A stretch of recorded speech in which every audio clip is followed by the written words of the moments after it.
Hi guys, so the last video we were talking about things that you wish you knew. This video is just going to be about a couple of things that changed me, things that I heard, watched, just changed my outlook and basically woke me up. But since the last video I went to Harry Potter Land, my mum took me as a surprise. It's huge. If you didn't see the status below this video about it, read it, see how important it was to me. It was a huge thing. Thanks mum. A few things that changed me as a person.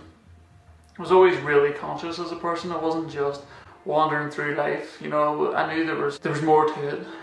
I believed in energy and I believed in everything that could make my journey a lot easier. A lot of people think I just started doing stuff like this because I got diagnosed, but I've been doing it for years. I used to write statuses, long-winded statuses about how I felt about things, and this is just like an evolution of those statuses. The thing that changed everything for me was I saw a video on YouTube called You Are the Universe. It was by a guy called Alan Watts, and he was talking about the importance of being a human being was, like not just living and working a dead-end job and just getting by, but reconfirming to people like how actually important a human being is as an organism. Without a human being, a lot of things wouldn't exist. For example, without your soft skin, when you touch something, if it was hard or not, without your soft skin you wouldn't be able to tell. With your eye is the real source of light. The sun wouldn't be bright without your eye. Things just wouldn't be so beautiful. Your ear, you couldn't hear anything if you didn't have a human's ear. Your ear decodes the vibrations in the air. Try and tell yourself you're not important after you know these things. And that blew my mind as a young person. Flip, I'm more important than I give myself credit for. I'm actually a human being that has all these tools and I'm going to make the most of it. Check them out on YouTube, it'll change your life. It's just an amazing journey, and it was something that I was on from an early age. When I first sort of got together with Sarah, she used to wonder what I was doing, sitting up to like 2, 3 o'clock in the morning, and I would have been sitting with headphones on, like taking notes, listening to people like this, educating myself, and really waking myself up. Like what the cool kids say, woke, awakening. I was raising my consciousness to get to a different level, trying to level up and trying to get a bulletproof mindset. Got that now, and now I'm starting to help other people. There's another video that I seen, and it was the acceptance speech of Matthew McConaughey at the Oscars. Unbelievable. Well, probably the greatest acceptance speech of all time. And he said that he needed 3 things to get through his life. I didn't need all 3 things, I needed 2 of the things. And 2 of the things were something to look forward to and someone to chase.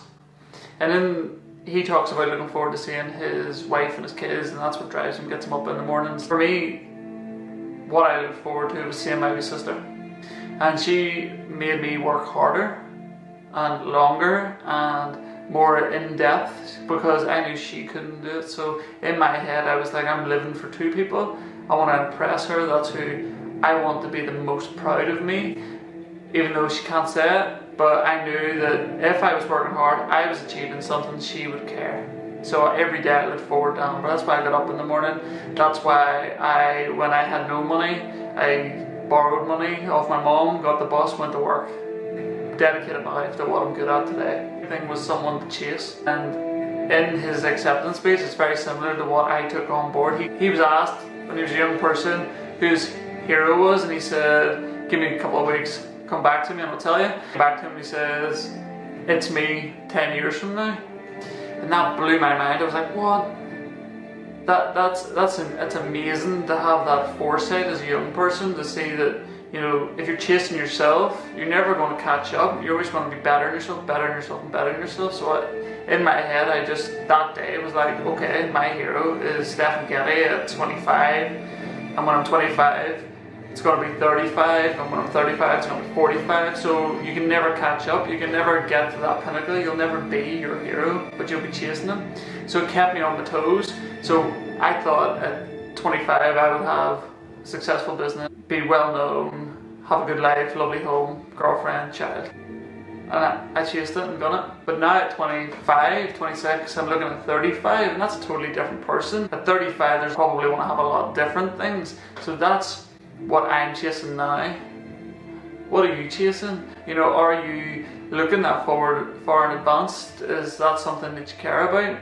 Maybe you should start thinking about it, because that's what gets you there. Having a plan. If you just willy-nilly go through life and just hope. It's like a beggar. You know, you're hoping for this and hoping for that. When you can actually go and get it, you can grab it. You're important.